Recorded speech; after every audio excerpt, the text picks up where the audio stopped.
Sebin ভাই এখানে কোরআন শিক্ষা। বগুড়ার সারিয়াকান্দি উপজেলায় ঘরহারা, অভিভাবকহীন, অসুস্থ শিশু, বৃদ্ধ বৃদ্ধা ও মানসিক ভারসাম্যহীন মানুষের জন্য নিরাপদ আশ্রয়স্থল হিসেবে পরিচিতি পাচ্ছে old and child care home. মানবিক এই আশ্রমটি গড়ে তুলেছেন উপজেলার ফুলবাড়ী ইউনিয়নের রামচন্দ্রপুর গ্রামের স্থানীয় পল্লী চিকিৎসক মোহাম্মদ শেবিন মিয়া।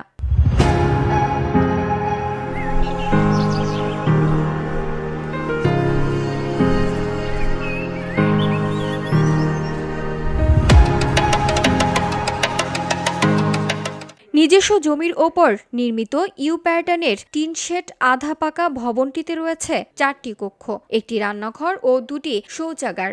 নারী ও পুরুষের জন্য আলাদা থাকার ব্যবস্থা রয়েছে। এখানে বসবাসরত বয়স্কদের জন্য কোরআন শিক্ষার ব্যবস্থা রয়েছে। পাশাপাশি বিনোদনের জন্য টেলিভিশন, বিদ্যুৎ সুবিধায় জেনারেটর ও সৌর বিদ্যুতের ব্যবস্থাও চালু হয়েছে। সেবিন ভাইকে সহযোগিতা করার চেষ্টা করব। সরেজমিনে গিয়ে দেখা যায় বর্তমানে এই আশ্রমে 12 জন বৃদ্ধ বৃদ্ধা বসবাস করছেন। কেউ অসুস্থ হলে তাদের চিকিৎসা ও সেবা যত্নের দায়িত্ব নিজ হাতে পালন করেন আশ্রমের প্রতিষ্ঠাতা মোহাম্মদ শেবিন মিয়া। মানবিক দায়িত্ববোধ থেকেই তিনি অসহায় মানুষদের পাশে দাঁড়িয়ে নিরলসভাবে সেবা দিয়ে যাচ্ছেন।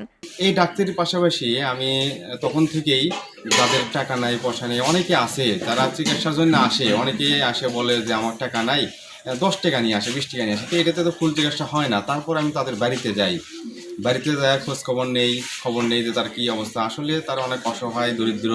তো তাদের জন্য আমি প্রথম থেকেই কিছু ওষুধ, কিছু তরকারি, খাবার নিয়ে যাই। এরকম যাইতে যাইতে আমার মনে হলো যে একটু বাইরে ঘোরাফেরার জন্য। তো বাইরে ঘোরাফেরাতেই অনেক লোকজন পাই যাদের ঘর নাই, বাড়ি নাই, আশ্রয় নাই, থাকার জায়গা নাই এবং মানসিক ভারসাম্যহীন, রাস্তায় পচে গেলে অনেকেই মারা যায়।